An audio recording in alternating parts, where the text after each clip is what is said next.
Damos comienzo al estudio de los órganos linfoideos, el sistema linfático y la respuesta inmunitaria de nuestro organismo, así como también conocer los diferentes mecanismos de defensa que lleva a su cargo la economía ante la agresión de una noxa externa.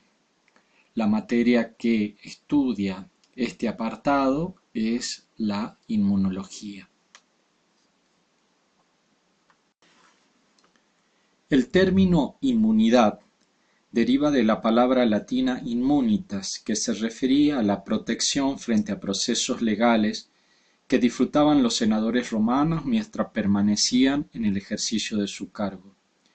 Históricamente, el término inmunidad hizo referencia a la protección frente a la enfermedad y de forma más específica frente a las enfermedades infecciosas. Las células y las moléculas responsables de la inmunidad constituyen el sistema inmunitario y a su respuesta conjunta y coordinada a la introducción de sustancias extrañas se las llama respuesta inmunitaria. La función fisiológica del sistema inmunitario es la defensa contra los microbios infecciosos. Sin embargo, incluso sustancias extrañas no infecciosas pueden desencadenar respuestas inmunitarias. Además, en algunas situaciones, los mecanismos que normalmente protegen a los individuos de la infección y eliminan las sustancias extrañas también son capaces de provocar lesiones tisulares y enfermedad. Por tanto, una definición más concreta de la respuesta inmunitaria es la de una reacción a los componentes de los microbios, así como a macromoléculas como proteínas y polisacáridos y pequeñas sustancias químicas que son reconocidos como extraños, independientemente de las consecuencias fisiológicas y patológicas de tal reacción. En ciertas situaciones, incluso moléculas propias pueden desencadenar respuestas inmunitarias, lo que se llaman respuesta autoinmunitaria. La inmunología es el estudio de las respuestas inmunitarias en este sentido amplio y de los acontecimientos celulares y moleculares que se producen después de que un organismo se encuentra con microbios y otras macromoléculas extrañas. Es importante comprender el importante papel de nuestro sistema inmunitario dentro del contexto actual en la contingencia sanitaria frente al virus SARS-CoV-19 o lo que se conoce más comúnmente como COVID-19.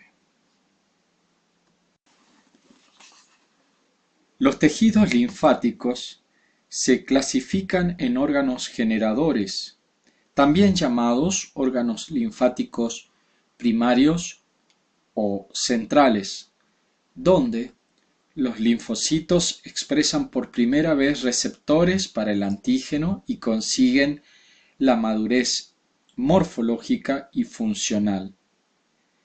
Y en órganos periféricos, también llamados órganos linfáticos secundarios, donde se inician y desarrollan las respuestas del linfocito a antígenos extraños. Dentro de los órganos linfáticos generadores de los mamíferos adultos se encuentran, como está en la lámina, expresada a través de la médula ósea y el timo para los linfocitos B y linfocitos T respectivamente. Los linfocitos B maduran parcialmente en la médula ósea y entran en la circulación, y después pueblan los órganos linfáticos periféricos, de los cuales hablaremos luego. Los linfocitos T maduran completamente en el timo y después entran en la circulación y pueblan los órganos linfáticos periféricos y los tejidos. Dos importantes funciones compartidas por los órganos generadores son proporcionar factores de crecimiento y otras señales moleculares necesarias para la maduración de los linfocitos y presentar antígenos propios para el reconocimiento y la selección de los linfocitos en proceso de maduración. Los órganos linfoides secundarios o periféricos son los tejidos expresados por los ganglios linfáticos, el vaso, el sistema inmunitario cutáneo y el sistema inmunitario mucoso, que ustedes ven como zonas asociadas a los aparatos digestivos y respiratorios. Es importante, además, decir que se encuentran agregados pocos definidos de linfocito en el tejido conjuntivo y en casi todos los órganos excepto el sistema nervioso central. Todos los órganos linfáticos periféricos comparten funciones comunes, como el transporte hasta el mismo lugar de antígenos y de linfocitos vírgenes respondedores, de manera que puedan iniciarse las respuestas inmunitarias.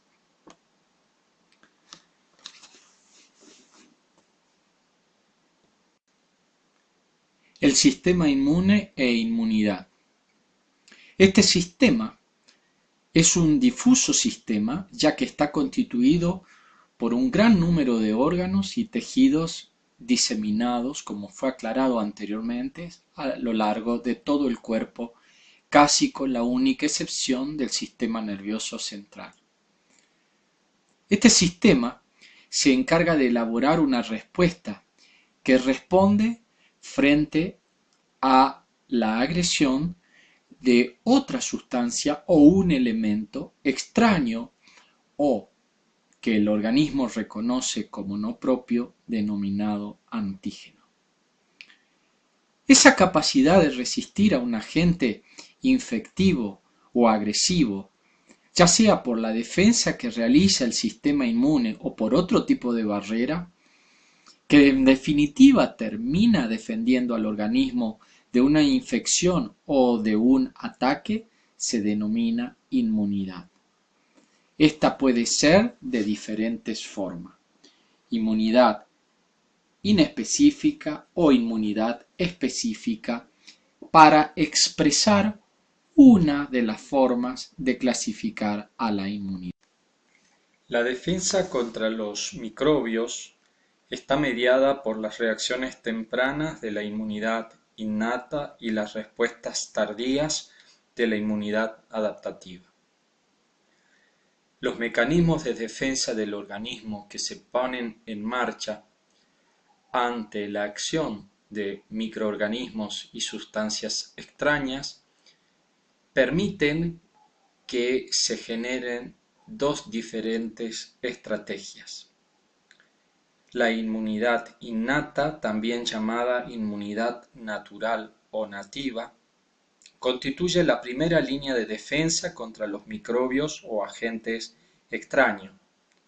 Consta de mecanismos de defensa celulares y bioquímicos que existen antes incluso de la infección o del daño y que pueden responder con rapidez hacia ella.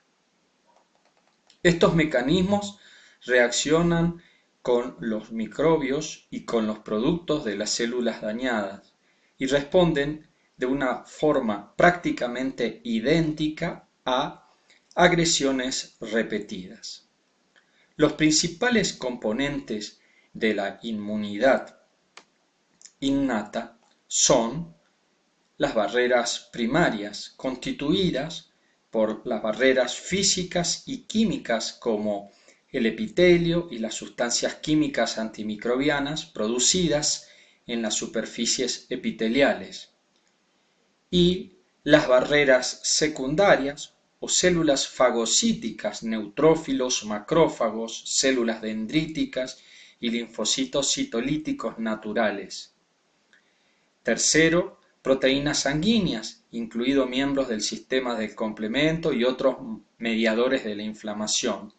Cuarto, proteínas llamadas citocinas que regulan y coordinan muchas de las actividades de las células innatas.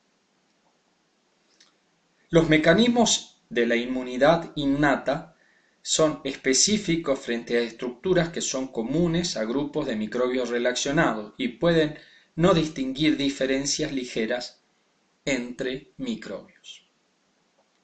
Al contrario de la inmunidad innata, hay otras respuestas inmunitarias estimuladas por la exposición a microorganismos infecciosos que aumenta en magnitud y capacidades defensivas con cada exposición sucesiva a un microbio en particular. Debido a que esta forma de inmunidad surge como respuesta a la infección y se adapta a ella, se denomina inmunidad adaptativa. Los caracteres definidos de la inmunidad adaptativa son una exquisita especificidad frente a moléculas diferentes y una capacidad de recordar y responder de forma más intensa a exposiciones repetidas al mismo microbio. El sistema inmunitario adaptativo es capaz de reconocer y reaccionar a un gran número de sustancias microbianas y de otro tipo. Además, tiene una extraordinaria capacidad para distinguir entre diferentes microbios y moléculas, incluso estrechamente relacionadas entre sí, y por esta razón recibe el nombre también de inmunidad específica. También se denomina a veces inmunidad adquirida, para subrayar que se adquiere por medio de la experiencia. Los principales componentes o moléculas interesados en este tipo de inmunidad adaptativa son unas células llamadas linfocitos y sus productos de secreción como los anticuerpos. Las sustancias ajenas que suscitan respuesta inmunitaria específica o son reconocidas por linfocitos o anticuerpos se llamará, como veremos, antígenos.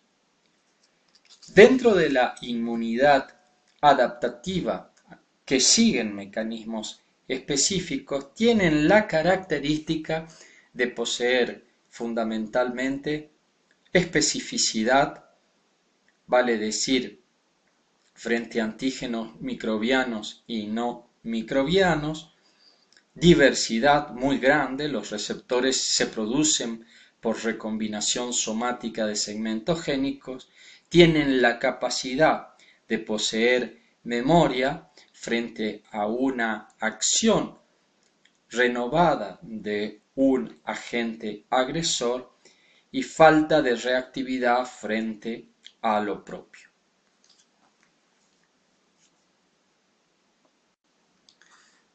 Células del sistema inmunitario. Las células de los sistemas inmunitarios innato y adaptativos están presentes normalmente en forma de células circulantes en la sangre y en la linfa, en forma de grupos definidos por criterios anatómicos en órganos linfáticos y en forma de células dispersas en casi todos los tejidos. La organización anatómica de estas células y su capacidad para circular e intercambiarse entre la sangre, la linfa y los tejidos que tienen una importancia fundamental para la generación de las respuestas inmunitarias es vital. El sistema inmunitario se enfrenta a numerosos desafíos con el fin de generar respuestas protectoras eficaces contra microorganismos infecciosos. La organización de estas células permiten ver que derivan de una célula madre localizada en la médula ósea, la cual va a dar orígenes a diferentes tipos de células. Las células que realizan la mayoría de las funciones efectores de la inmunidad son los fagocitos, incluidos los neutrófilos y los macrófagos. Las células presentadoras de antígenos, incluidos los macrófagos y las células dendríticas y los linfocitos. Dentro del progenitor mieloide, da origen, como ustedes pueden ver, a los neutrófilos, el leucocito sanguíneo más abundante con un núcleo segmentado, multilobulado, característico y abundantes gránulos lisosómicos en el citoplasma como ya lo describiéramos en la clase pasada. Se les recluta rápidamente en la zona de infección y lesión tisular, donde realizan sus funciones fagocíticas. En segundo lugar, los monocitos son los precursores circulantes de los macrófagos tisulares. Todos los tejidos contienen macrófagos residentes, que son células fagocíticas que ingieren y matan microbios y células muertas del anfitrión y secretan citocinas y quimiosinas que promueven el reclutamiento de leucocitos desde la sangre. Las células presentadoras de antígeno actúan mostrando antígenos para su reconocimiento por los linfocitos y promoviendo la activación de los mismos, así como de los linfocitos. Las células presentadoras de antígenos son las células dendríticas, los fagocitos mononucleares y otras células. Finalmente, ustedes pueden ver que las células madre de la célula linfoide dará origen a los linfocitos B y T, quienes expresan receptores muy específicos y diversos para el agente agresor y son las células responsables de la especificidad y la memoria de la respuesta inmunitaria adaptativa. Los linfocitos, denominado Natural Killer o NK, son una clase diferente de linfocitos que no expresan receptores muy diversos para el agente agresor y cuyas funciones participan en gran medida en la inmunidad innata. Muchas moléculas de superficies se expresan de forma diferente en diferentes subgrupos de linfocitos, así como en otros leucocitos y se denominan en función de la nomenclatura CD. Los linfocitos B y T surgen de un precursor común, como ya fue dicho, en la médula ósea. El desarrollo del linfocito B se produce en la médula ósea, mientras que los precursores de los linfocitos T migran al timo y maduran en él. Después de madurar, los linfocitos B y T abandonan la médula ósea y el timo, entran en la circulación y pueblan los órganos linfáticos periféricos. Los linfocitos B y T vírgenes son linfocitos maduros que no han sido estimulados por el antígeno. Cuando se encuentran con él, se diferencian en linfocitos efectores, que tienen funciones en las respuestas inmunitarias protectores. Los linfocitos B efectores son células plasmáticas secretoras de anticuerpos. Los linfocitos T efectores son los linfocitos T cooperadores, CD4, secretores de citocina y los CTL-CD8.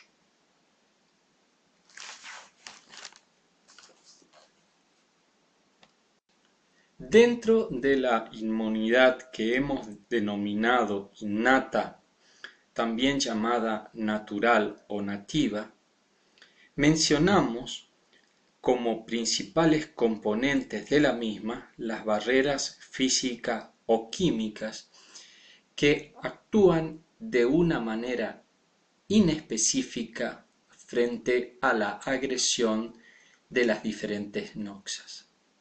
En tal caso, hablamos de las primeras líneas de defensa, en las cuales están englobadas la piel y las mucosas del cuerpo, que constituyen la primera línea defensiva contra los microorganismos patógenos.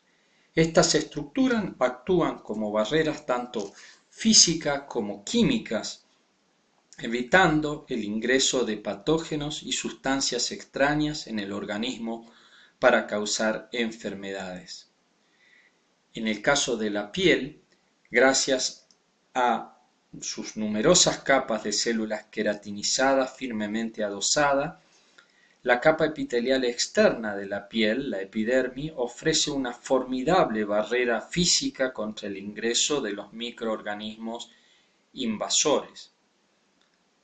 Además, la descamación de las células epidérmicas ayuda a remover a los microorganismos adheridos a la superficie externa de la piel. Las bacterias raramente penetran la superficie intacta de la piel sana. Pero si esta superficie sufre lesiones como cortes, heridas, quemaduras o punciones, entonces es posible el ingreso de los patógenos a través de la epidermis, los cuales invaden a los tejidos adyacentes e ingresan en el torrente sanguíneo para diseminarse e invadir otros territorios o sectores del organismo. La capa epitelial de las mucosas recubre las cavidades corporales, secretan un líquido denominado mucus que lubrica y humecta la superficie de dichas cavidades. La consistencia viscosa del mucus permite atrapar microbios y sustancias extrañas. Existen otras barreras como son las vellosidades, los cilios y otros mecanismos defensivos como la tos, el estornudo, así como también ciertas sustancias químicas, como es el caso del jugo gástrico, quien presenta un pH excesivamente bajo y que permite la defensa frente a organismos. Cuando los patógenos logran atravesar las barreras mecánicas y químicas impuestas por la piel y las mucosas, se enfrentan a una segunda línea defensiva, expresada por las proteínas antimicrobianas internas, fagocitos, células natural killer, inflamación y fiebre.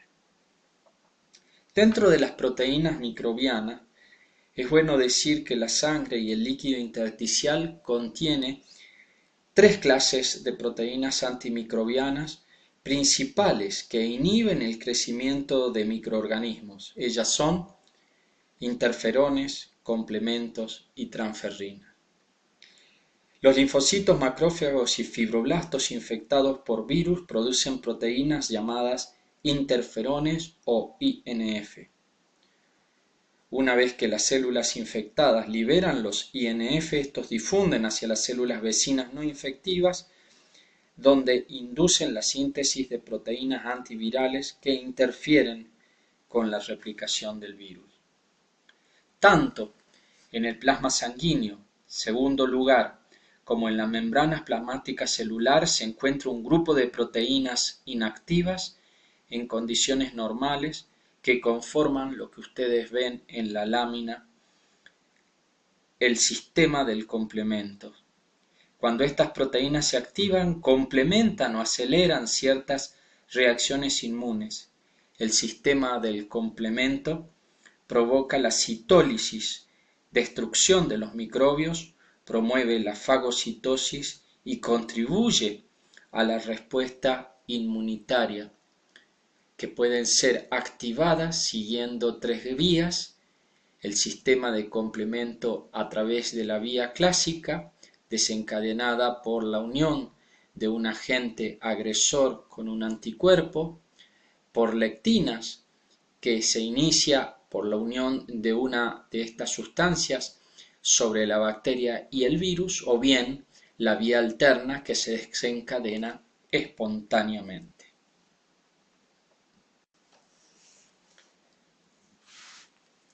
Dentro de la respuesta inmunitaria innata, tenemos que la inflamación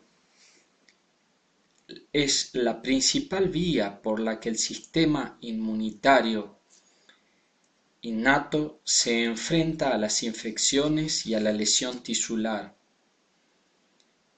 Ella se produce estimulando la inflamación aguda, que es la acumulación de leucocitos, proteínas plasmáticas y líquidos derivados de la sangre en un tejido extravascular infectado o dañado.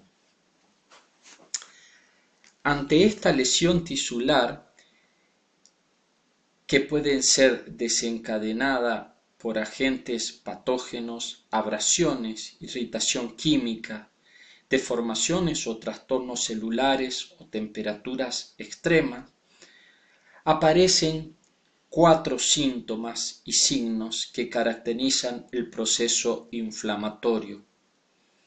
Ellos son rubor, dolor, calor y tumefacción, edema o hinchazón.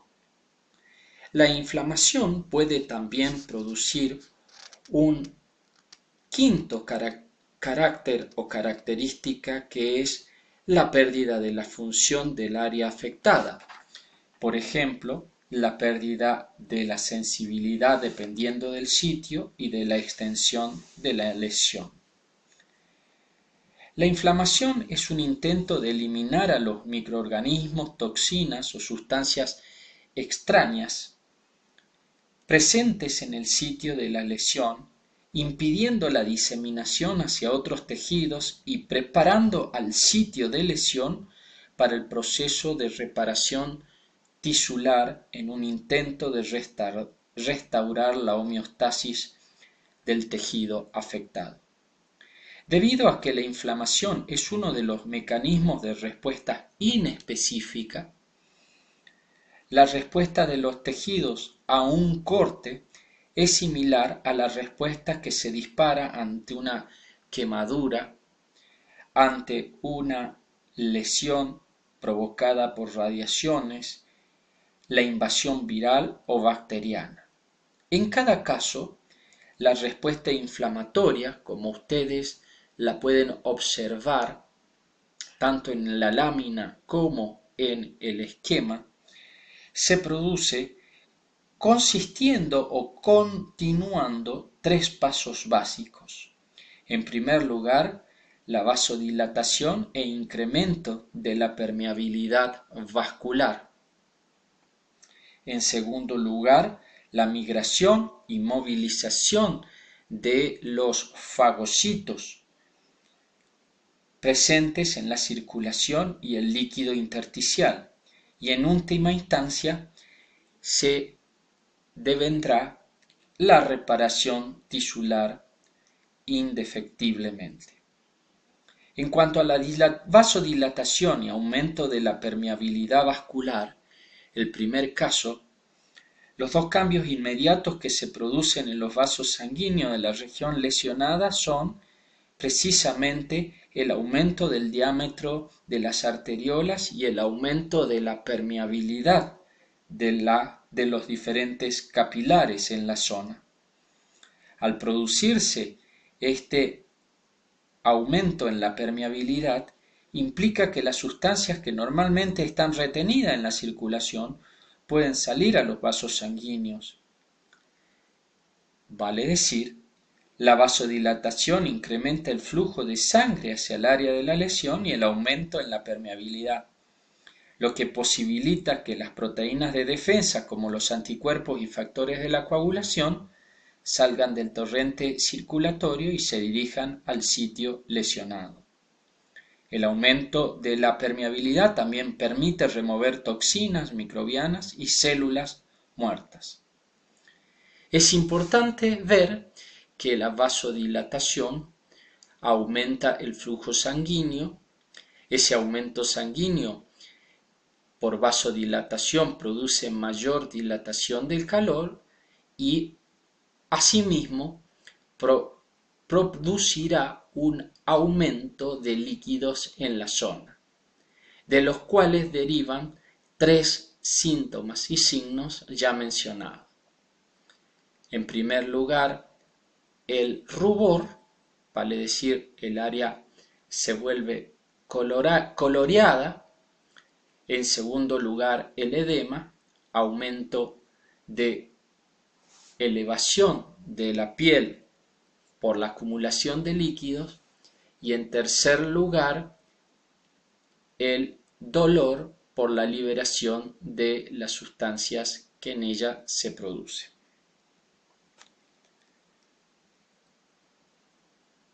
La dilatación arteriolar y el aumento de la permeabilidad capilar, remarcando este concepto, producen tres de los síntomas característicos ya analizados: calor, rubor, eritema y tumefacción, edema. El dolor es un síntoma central de la inflamación. Es el resultado de la lesión de las neuronas y de las sustancias químicas tóxicas liberadas por los microbios. Además, el incremento de la permeabilidad capilar deja escapar factores de la coagulación hacia los tejidos, lo cual finalmente desembocará en la migración de los fagocitos dentro de las primeras horas y luego del inicio del proceso inflamatorio. Los fagocitos, que son las células productoras y encargadas de llevar a cabo, se acumulan en grandes cantidades en la sangre. Los neutrófilos comienzan a adherirse a la superficie interna del endotelio vascular y se inicia la migración hacia el tejido circundante. Los neutrófilos intentan llevar a cabo la destrucción de los microorganismos invasores por medio de la fagocitosis. La médula ósea roja produce y libera células adicionales, asegurando un aflujo constante de neutrófilos al área lesionada. Este incremento en el número de glóbulos blancos se conoce, como ya ustedes saben, como leucocitosis. ¿Cuál es el resultado final del proceso inflamatorio? Los macrófagos pueden también morir. En pocos días se forma un conjunto de fagocitos muertos y tejido dañado. Esta colección de células muertas y líquido se denomina pus. La formación de pus se observa en la mayoría de los procesos inflamatorios y habitualmente continúa hasta que la infección remite. En ocasiones, el pus alcanza la superficie corporal o drena en algunas cavidades internas y se disemina. Otras veces persiste aún después de la finalización del proceso infeccioso. En estos casos, la secreción purulenta se elimina en forma gradual, reabsorbiéndose en el transcurso de los días y sobreviniendo el proceso de reparación tisular. La capacidad del organismo de defenderse de agentes invasores específicos, como las bacterias, las toxinas, los virus y los tejidos extraños, se puede denominar resistencia específica o inmunidad. Las sustancias que se reconocen como extrañas, capaces de iniciar una respuesta inmunitaria, se denominan antígenos. Los antígenos presentan dos grandes características sustantivas: la inmunogenicidad y la reactividad, entre otras. La inmunogenicidad es la capacidad de producir una respuesta inmunitaria estimulando la producción de anticuerpos específicos, la proliferación de células T específicas o ambas. El término antígeno deriva de su función como generador de anticuerpos. La reactividad es la capacidad que tienen los antígenos de reaccionar específicamente con los anticuerpos o células que estos estimularon. Estrictamente hablando, se definen a los antígenos como aquellas sustancias que presentan reactividad. Las sustancias que presentan tanto inmunogenicidad como reactividad son consideradas antígenos completos. Sin embargo, el término antígeno se suele aplicar a sustancias inmunógenas y reactivas, y este será el criterio de utilización del término. Asimismo, nosotros debemos decir que tienen otras características, como por ejemplo la alergenicidad.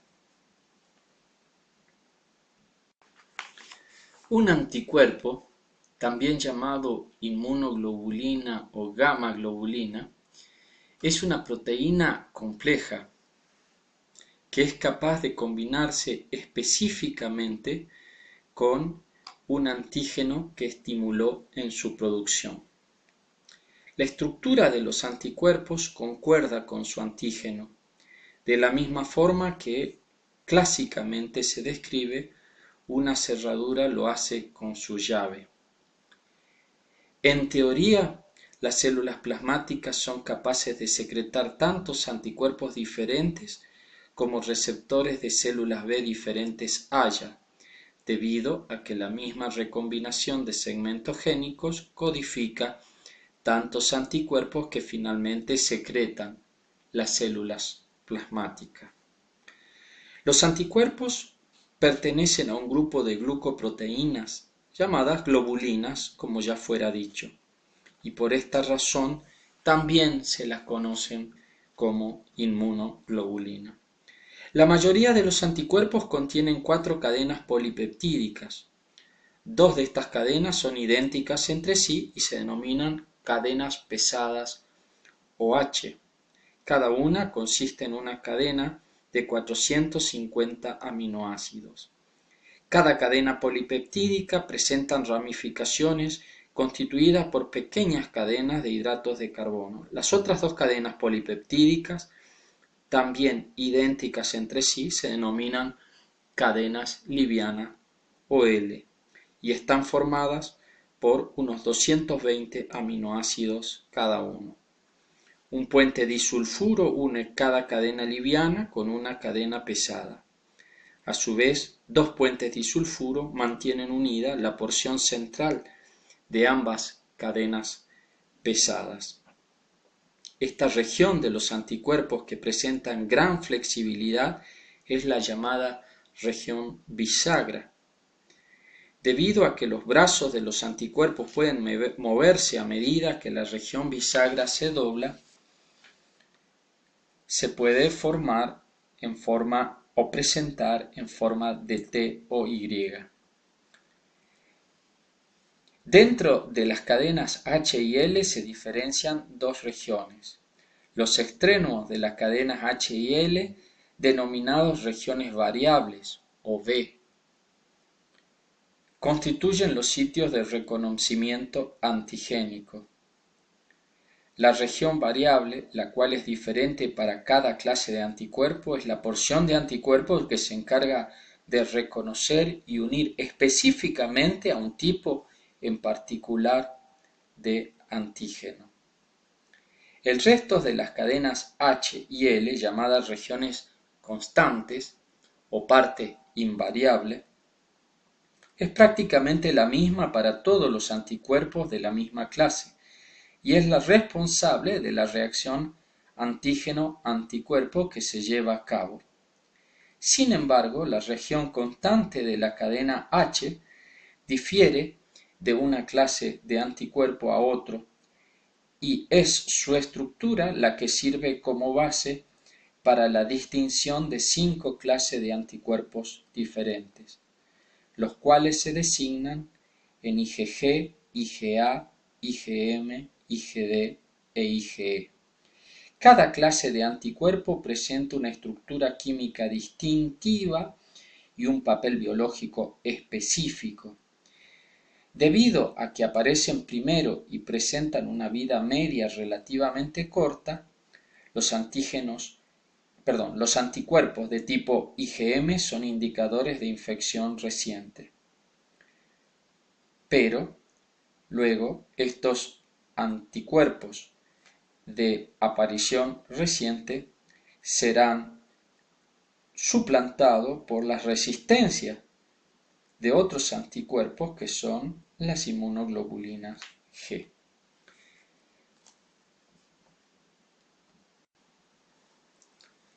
¿Cuáles son las acciones de los anticuerpos?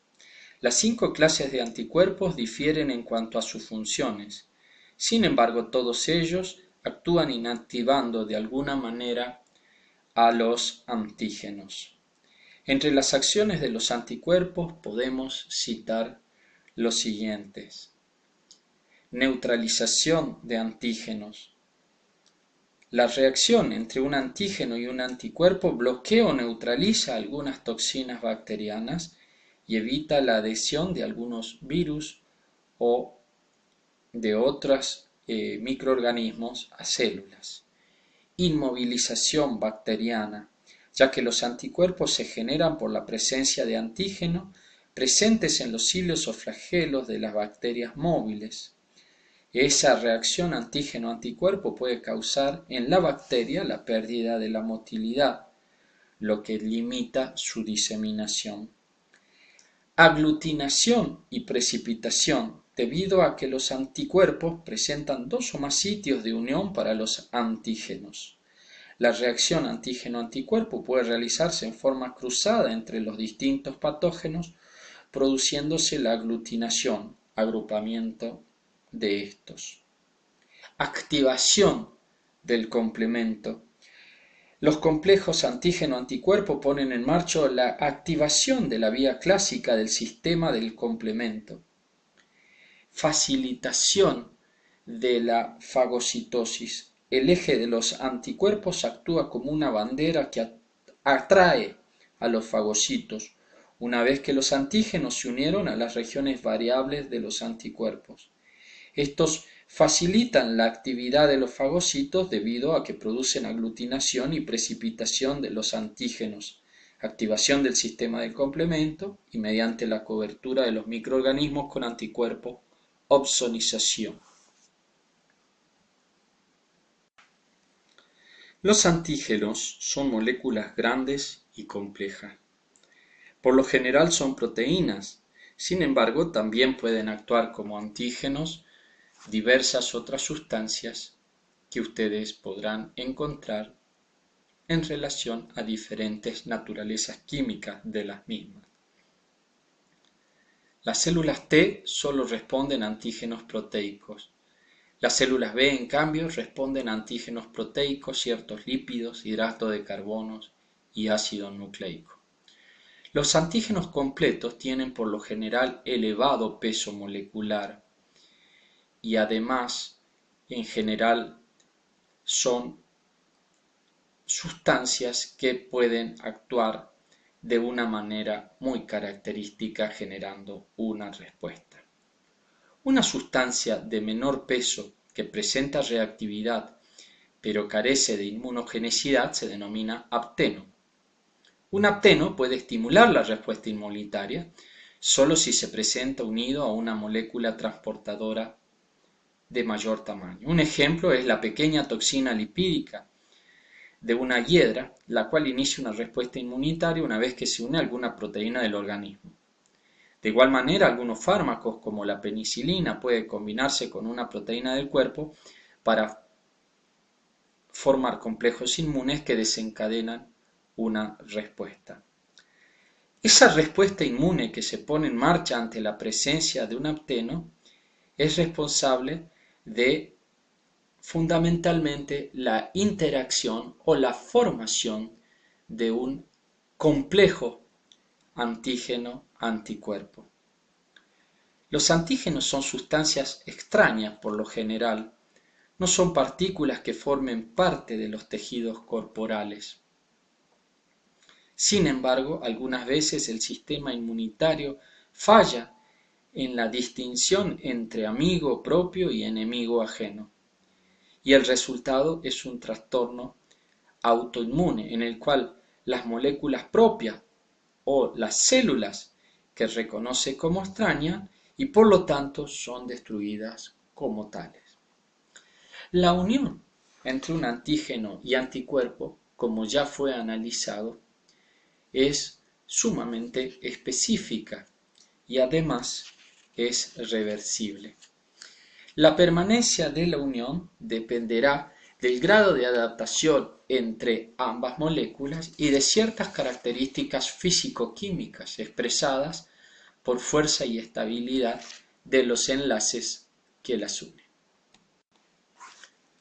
Hemos hablado aquí de los tipos de inmunidad y fundamentalmente hemos abordado la inmunidad innata, también llamada inmunidad natural o nativa.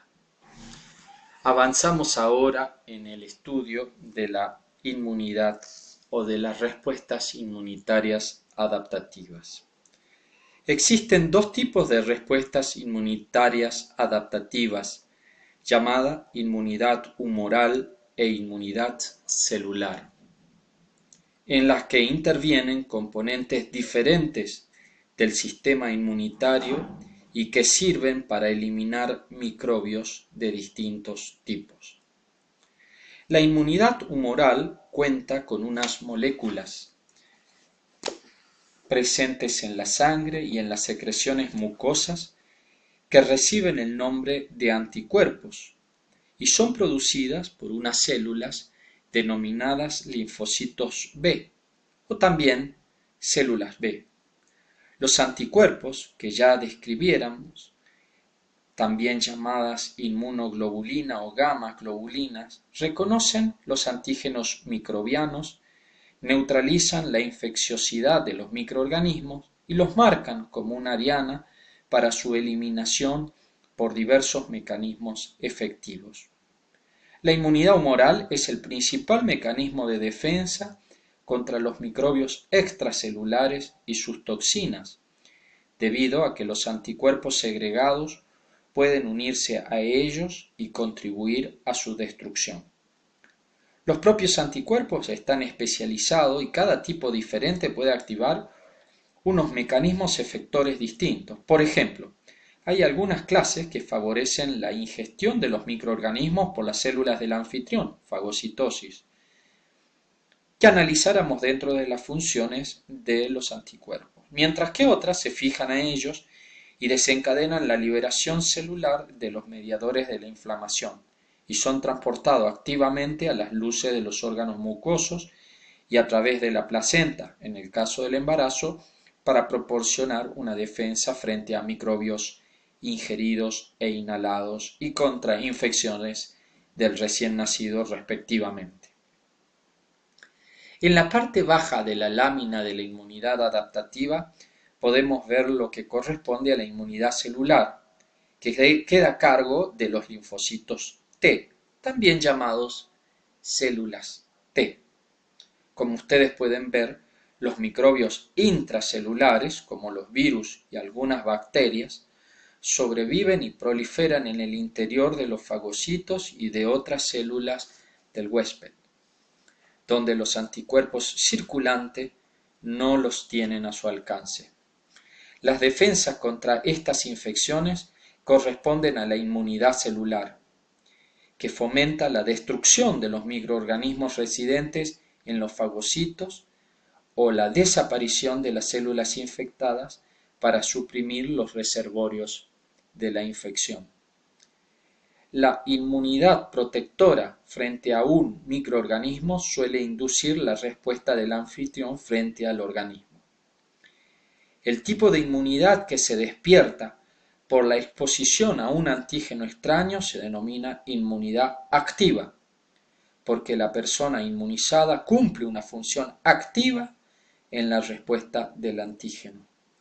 Las personas y los linfocitos que no han tropezado aún con un antígeno concreto reciben el nombre de vírgenes, lo que quiere decir que carecen de experiencia inmunitaria. En cambio, cuando ya han respondido a un antígeno microbiano y se encuentran protegidos frente a cualquier exposición posterior, se los califica de inmune.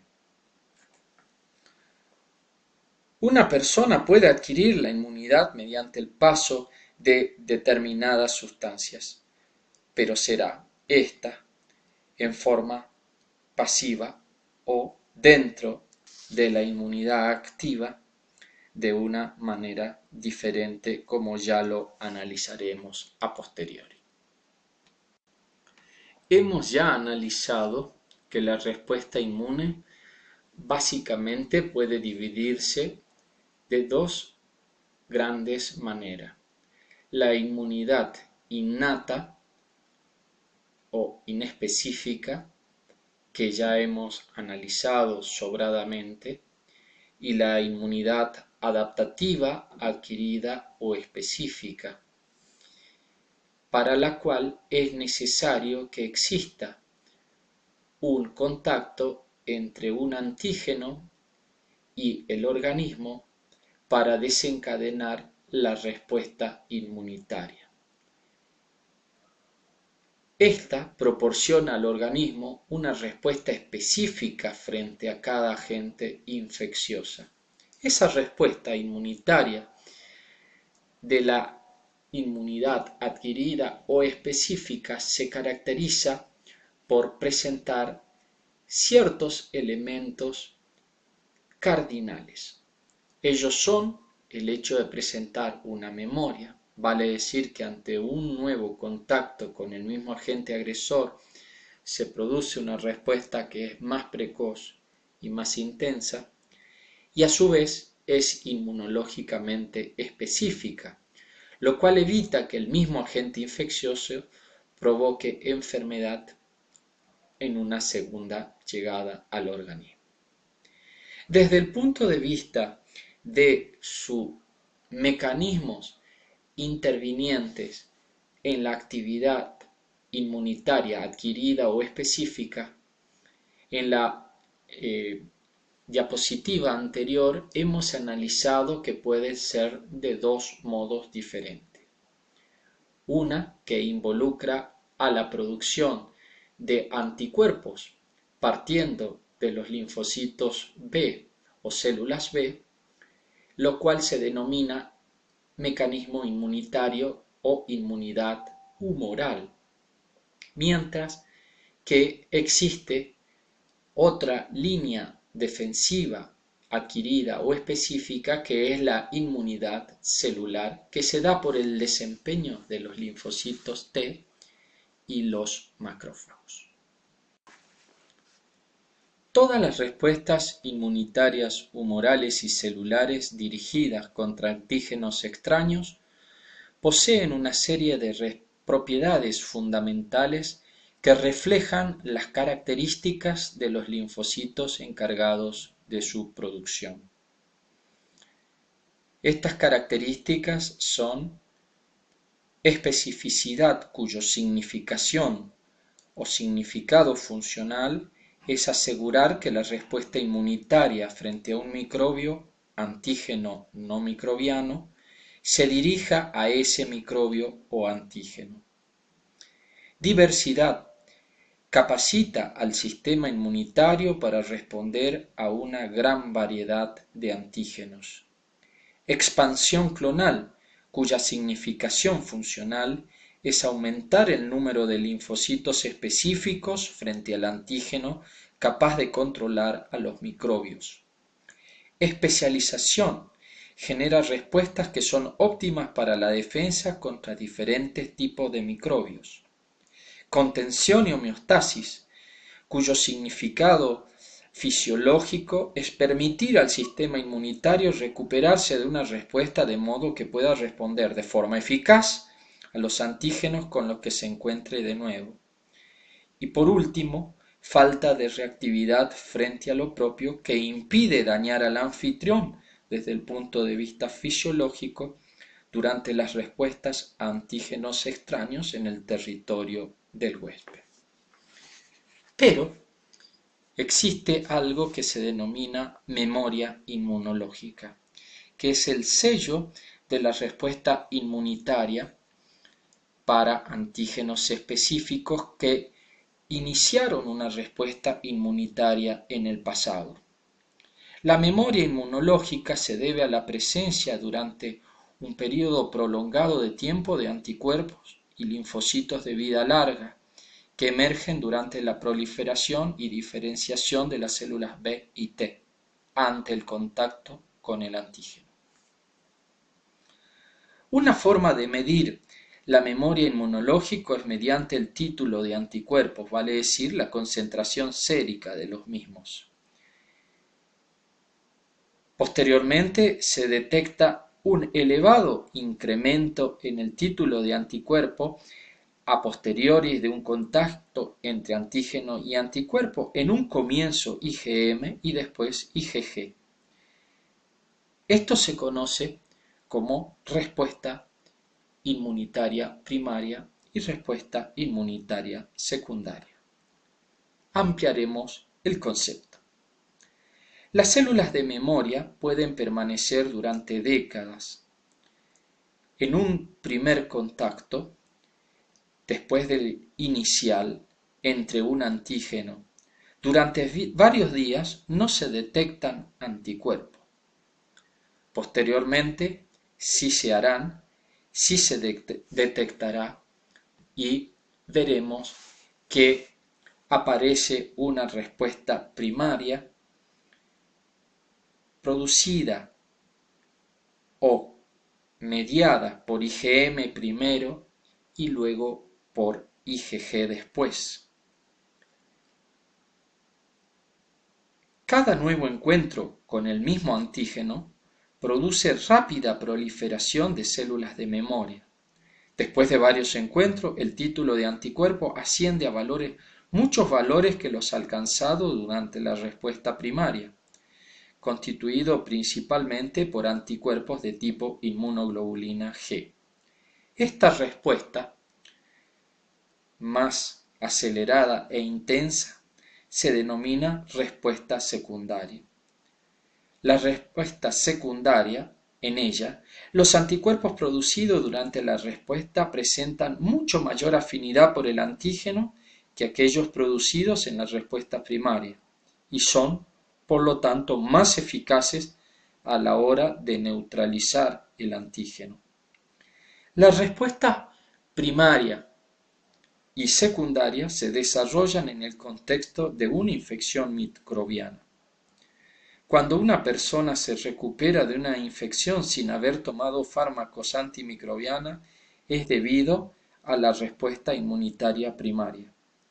Si el mismo microorganismo nos infectase otra vez, la respuesta secundaria podría ser tan rápida que los microorganismos serían destruidos aún antes de que aparezca algún signo o síntoma clínico de la infección, los cuales ustedes pueden ver expresado en el eje horizontal por el tiempo y en el eje vertical por la concentración de anticuerpos, en donde tenemos que en una respuesta primaria hay producción de inmunoglobulinas que aparecen, que tienen una menor intensidad en la concentración de los mismos y que cae posteriormente. Y fíjense ustedes que en la curva, ante un nuevo contacto con el elemento patógeno,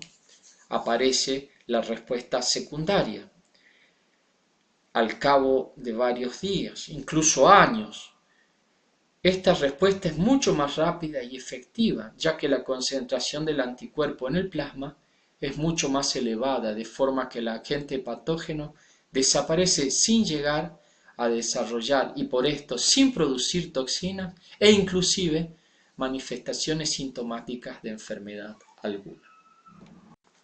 En la inmunidad adquirida o adaptativa, dos son los mecanismos de defensa específicos a cargo de los linfocitos T y las células B, que se encargan respectivamente, como ya dijimos, de la inmunidad celular para organismos intracelulares y la inmunidad humoral para organismos o patógenos extracelulares que pueden ser captados por los anticuerpos. La inmunidad mediada por células comienza con la activación de un reducido número de células T por un antígeno específico. Una vez que se activó, la célula T prolifera y se diferencia en un clon de células efectoras, una población idéntica de células que son capaces de reconocer al mismo antígeno y reproducir algunos aspectos del ataque inmunológico. Como resultado final de la respuesta inmune, se elimina al invasor. Esta respuesta consta de diferentes fases en las cuales vemos la activación, la proliferación y la diferenciación de las células T, que irán en un momento determinado. Las células T se encuentran en estado inactivo. Como se ha visto, los receptores antigénicos presentes en la superficie de las células T reconocen y se unen específicamente a ciertos fragmentos antigénicos extraños que son presentados como complejo antígeno-anticuerpo. Una célula activa se transforma en ella solo si se une al antígeno extraño y al mismo tiempo recibe una segunda señal en un proceso denominado coestimulación. Una vez que la célula T recibió estas dos señales, reconocimiento antigénico y coestimulación, se activa. Y una célula T activa aumenta de tamaño, comienza a proliferar, se divide varias veces y se diferencia. El resultado es la formación de una población de células idénticas, como hemos dicho ya, denominada clon, la cual puede reconocer al mismo antígeno específico. Ante la primera exposición a un antígeno dado, solo unas pocas células T pueden ser capaces de reconocerlo, pero una vez que la respuesta inmunitaria ha comenzado, hay miles de células T capaces de reconocer al antígeno en cuestión. La activación, proliferación y diferenciación de las células T es un proceso que tiene lugar en los tejidos y órganos linfáticos secundarios. Y asimismo, vemos que existen tipos de células T, en donde podemos discriminar los tres tipos principales diferenciados, que son las células T colaboradoras o helpers o auxiliares, las células T citotóxicas y las células T de memoria. En el caso de la respuesta inmunitaria mediada por anticuerpos, en nuestro organismo no solo existen millones de células B diferentes, cada una de ellas es capaz de responder frente a un antígeno específico. Las células B permanecen en su lugar y ante la presencia de un antígeno específico, las células B específicas se encuentran tanto en los ganglios linfáticos, vasos y tejido linfático asociado a las mucosas, se activan, se diferencian a células plasmáticas, las cuales secretan anticuerpos específicos que a su vez circulan por la linfa y por el torrente sanguíneo en el plasma, que allá llegar estos al sitio de la invasión. También observamos en las células B una activación, proliferación y diferenciación de las mismas.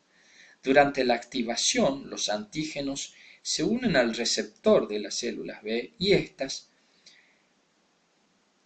reaccionan químicamente secretando anticuerpos que finalmente e inclusive son producidos por las células plasmáticas. Aunque las células B pueden responder a un antígeno sin procesar presente en la linfa o en el líquido intersticial, su respuesta es mucho más intensa cuando ellas procesan los antígenos. El procesamiento antigénico se lleva a cabo en las células B y ocurre siguiendo un mecanismo muy importante. Algunas de las células B activadas aumentan de tamaño y se diferencian, como dijimos, dividiéndose y diferenciándose en un clon de células plasmáticas, plasmocitos, productoras de anticuerpos. Unos días después de la exposición al antígeno, las células plasmáticas comienzan a secretar cientos de millones de anticuerpos por día por un lapso de aproximadamente 4 a 5 días, hasta que las células plasmáticas mueren. La mayoría de los anticuerpos viajan por la linfa y la sangre hacia el sitio de invasión. Y aunque algunas de las células B activadas no se diferencian a plasmocitos, sino permanecen como células B de memoria, las cuales se encuentran preparadas para responder más rápidamente y con mayor intensidad en el caso que el mismo antígeno reapareciera en el futuro. Los diferentes antígenos estimulan diferentes células B, los cuales se transforman en células plasmáticas y sus respectivas células B de memoria. Todas las células B de un mismo clon secretan solo un tipo específico de anticuerpos, los cuales son idénticos al receptor antigénico expresado por las células B que inicialmente respondió al antígeno. Repasamos brevemente en el cuadro la inmunidad humoral. La invasión del patógeno se produce luego de vencer las barreras inmunitarias inespecíficas primarias, lo cual permite que éste alcance la sangre, en donde será captado por un macrófago o un linfocito T auxiliar que lo transporta y lo mantiene en relación dentro de un órgano linfoideo. Este hecho permite que los linfocitos T helper y los macrófagos produzcan el reconocimiento y la posterior expresión de ese antígeno en la membrana y permita que el linfocito B reconozca el antígeno y reaccione dividiéndose o produciendo, a una vez activado, la población de células plasmáticas, que son las encargadas de producir los anticuerpos, y células B activadas que no se diferencian a plasmocitos y constituyen las células B de memoria. Aquellas células activadas, divididas, que produjeron diferencialmente un clon de células plasmáticas, unos días después de la exposición del antígeno, las células plasmáticas o plasmocitos secretan millones de anticuerpos por día hasta que posteriormente mueren.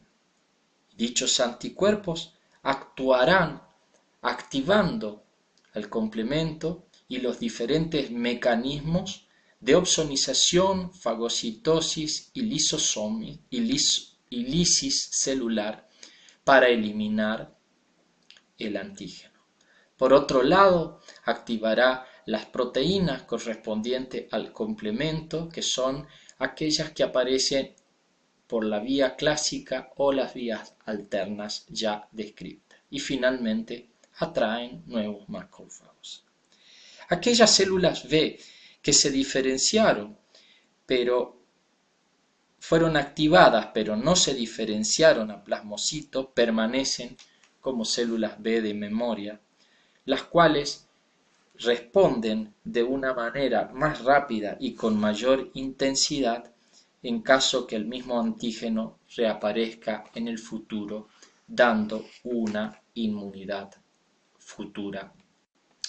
Repasamos el mecanismo inmunitario mediado por célula dentro de la inmunidad específica o adaptativa, en la cual la invasión a través de un agente extraño permite que éste sea detectado a través de un linfocito T auxiliar o helper, que presentan la proteína CD4 en su superficie y actúan, en este caso, como presentadores del antígeno.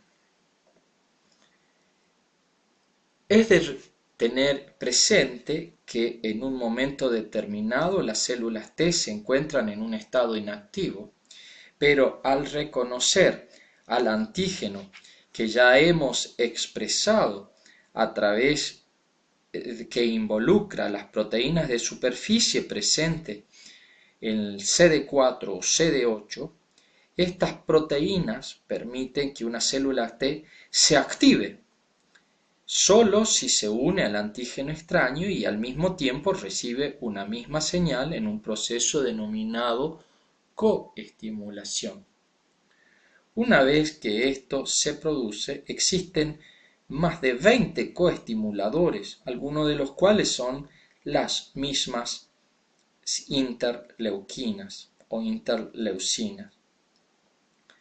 La necesidad de dos señales se asemeja un poco al arranque y manejo de un auto, pero una vez que la célula T recibió estas dos señales, reconocimiento antigénico y coestimulación, está activada.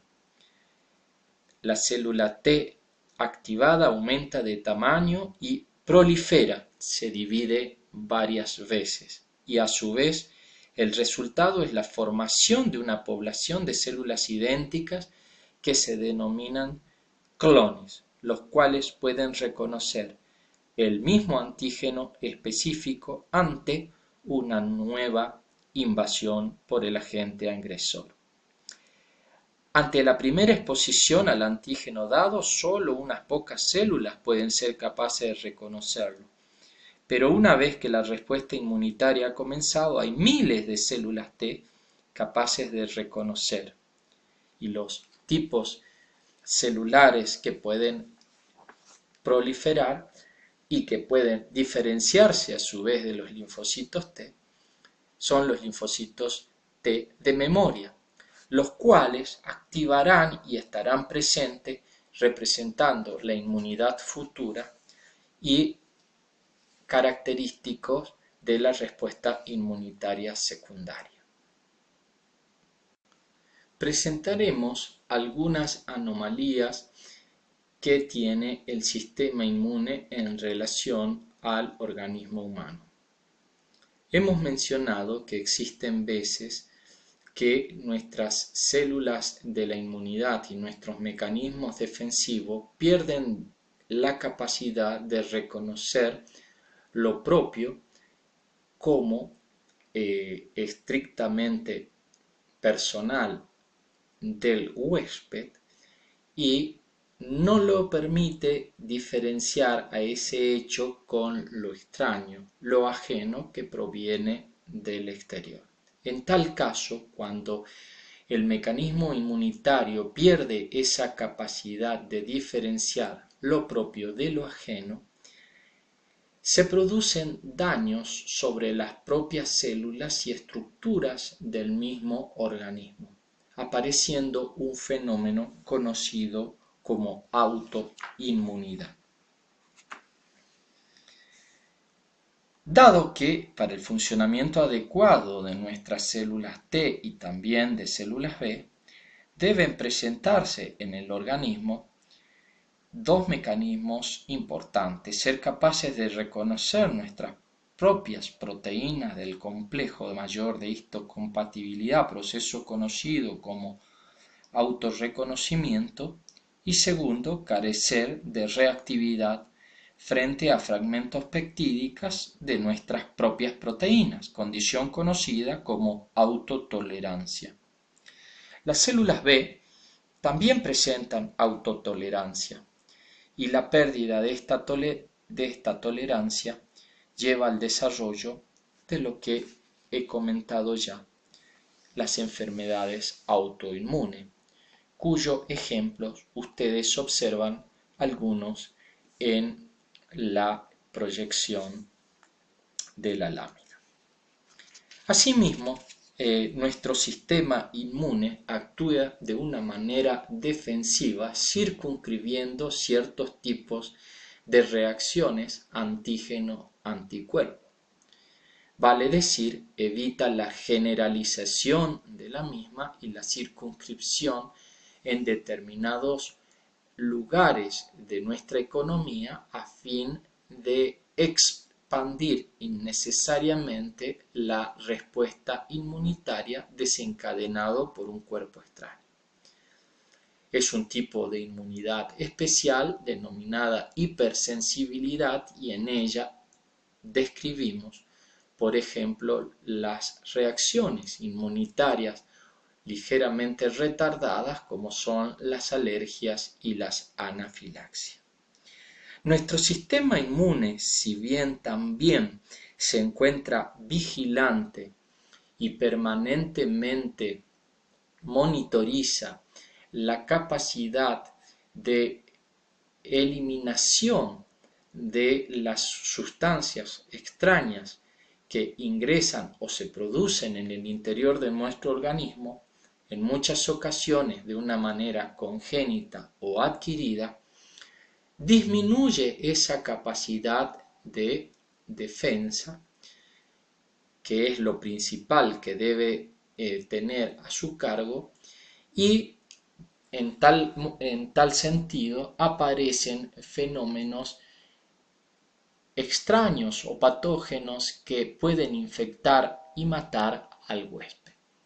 Vale decir, en esas situaciones en la cual el organismo pierde su capacidad de defenderse a sí mismo, es lo que se denomina inmunodeficiencia, que podrán ser heredadas o aparecer luego del nacimiento, en el caso de las congénitas o innatas primarias, y las secundarias o adquiridas, en el cual ya sea mediando un microorganismo, ya sea mediando un fármaco o una sustancia o una radiación, el organismo disminuye su capacidad defensiva y se ve rebasado por las acciones de las noxas que lo agreden.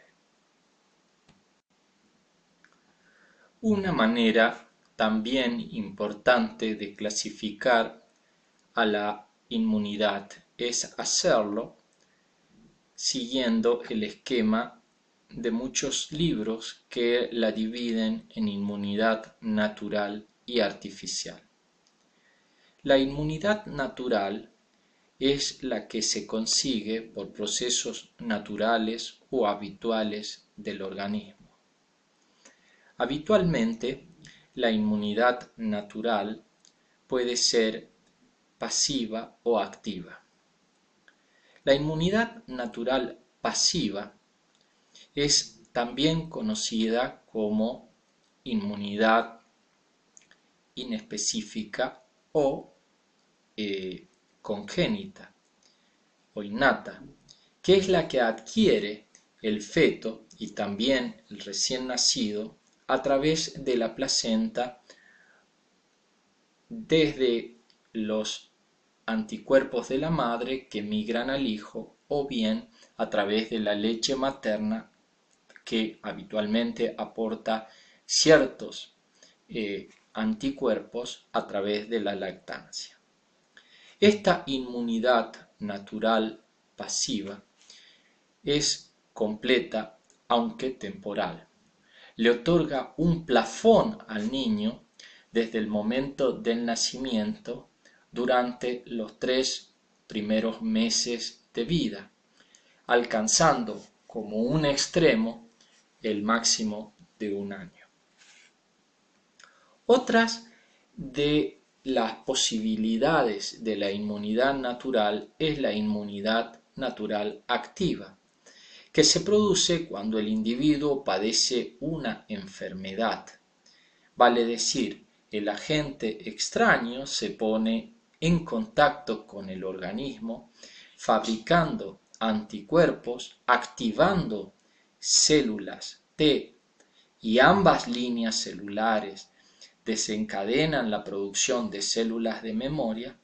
El individuo entonces logra superar una infección permaneciendo inmunizado, vale decir, con la capacidad de defensa, si ocurriera un nuevo contacto con el agente agresor en un determinado tiempo, que puede ser muy largo, como en el sarampión o el caso de la varicela, o bien durar toda la vida, o muy corto, ¿no es cierto?, como en el caso de la gripe, debido a las características del virus. Así como teníamos una inmunidad natural, podemos hablar ahora de una inmunidad artificial. La inmunidad artificial es aquella que se obtiene a través o por medio de técnicas sanitarias. Y también la inmunidad artificial puede dividirse en activa y pasiva. La inmunidad artificial activa es la que desencadena en el cuerpo una reacción inmunitaria luego de haberse colocado un antígeno que tiene capacidad antigénica, pero no tiene capacidad inmunogénica de producir la enfermedad. Es la que nos proporcionan las vacunas, que consiste precisamente en administrar al individuo el microorganismo muerto o con capacidad antigénica reducida, atenuada, para que se desencadenen en el huésped los mecanismos inmunológicos y puedan reaccionar de una manera más activa y más intensa en un eventual segundo encuentro con el microorganismo agresor. La inmunidad artificial pasiva se consigue de una manera distinta. Vale decir, ya se proporcionan las gamma globulinas o inmunoglobulinas y se trata al paciente aquejado con una enfermedad proporcionándole o dándole el suero sanguíneo de un animal al que antes se le ha inoculado el microorganismo, o bien el suero sanguíneo con los anticuerpos de otra persona que ya ha desarrollado esa enfermedad, con lo que se introducen en el paciente las defensas ya formadas, de tal manera que la reacción va a ser mucho más rápida. Este sistema se usa con fines curativos en individuos ya enfermos, obteniéndose una inmunidad artificial pasiva de una duración solamente limitada. Ejemplo de estos hay variados, por ejemplo, el suero antitetánico o lo que se está viendo en esta contingencia actual por el COVID-19, que es la curación de ciertos pacientes a partir de anticuerpos que se extraen de enfermos que sufrieron la enfermedad y que se han curado.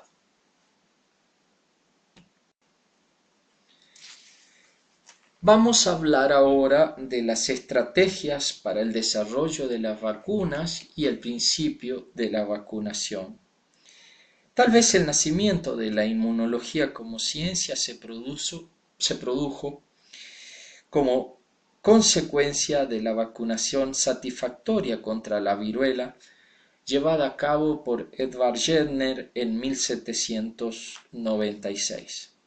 La importancia de la inmunización profiláctica contra las enfermedades infecciosas es algo importante en tiempos en que se pone en duda la vacunación, pero que se ilustra mejor por el hecho de que los programas mundiales de vacunación han llevado a la erradicación completa o casi completa de muchas de estas enfermedades, flagelos durante siglos de la enfermedad en los países desarrollados y hoy casi en todo el mundo. El principio fundamental de la vacunación es administrar una forma muerta o atenuada de un microorganismo infeccioso o un componente de un microbio que no cause enfermedad, pero desencadene una respuesta inmunitaria que proporcione protección contra la infección por el microbio patógeno vivo. El éxito de la vacunación en la erradicación de las enfermedades infecciosas depende de varias propiedades del microbio. Las vacunas son eficaces si el microorganismo infeccioso no restablece una latencia, si no sufre mucha o ninguna variación antigénica o si no interfiere con la respuesta inmunitaria del huésped. es difícil vacunar eficazmente contra microbios como por ejemplo el HIV o la influenza, que establece una infección latente o es muy variable e invalida componentes claves del sistema inmunitario. Las vacunas son más eficaces contra las infecciones que se limitan a anfitriones humanos y no tienen, sobre todo, reservorios animales. Atención acá, porque estamos sufriendo una pandemia a causa de un virus que es el SARS-CoV-2, que tiene una etapa intermedia en un animal o en animales salvajes.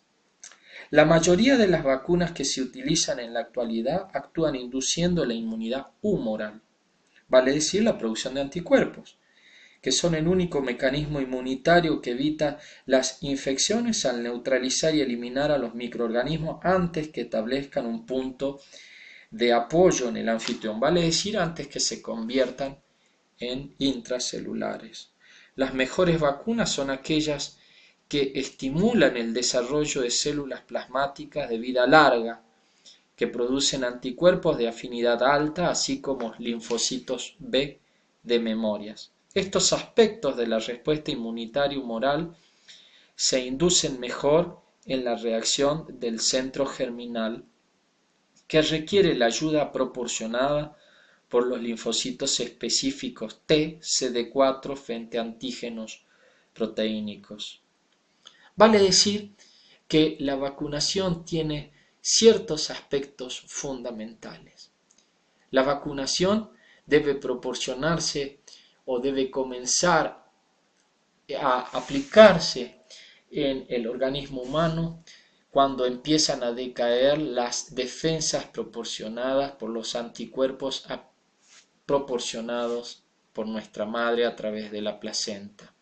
Vale decir, se introducen deliberadamente en el organismo antígenos que sean con una capacidad antigénica reducida con el propósito de inducir una inmunidad específica y las respuestas, como dijimos, predominante o preferiblemente de anticuerpos primarios, que dejen una población de linfocitos B de memoria, así como también se produzcan anticuerpos de vida media larga.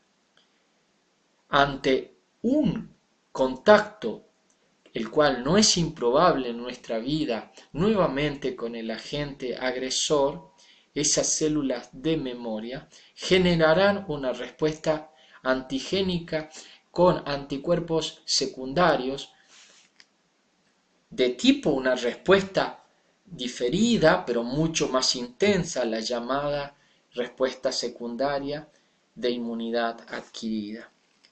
Muchas veces es necesario, cuando esa memoria se ralentiza o se adormece, volver a estimularla, y es por eso que numerosas vacunas a lo largo de la vida del individuo requieren nuevas revacunaciones o refuerzos. Finalmente, agradecerle su acompañamiento en esta primera parte de la clase de sangre y proponerles sitios de estudio como fundamentalmente los principios de anatomía y fisiología de Tortodar Derrickson, histología de Breuil y colaboradores Geneser, y para comprender la fisiología de la sangre, el libro de Gayton Hall. Hemos llegado así al final de nuestra clase, por lo cual no me queda más que agradecer su acompañamiento y despedirlo hasta nuestro próximo encuentro. Muchas gracias.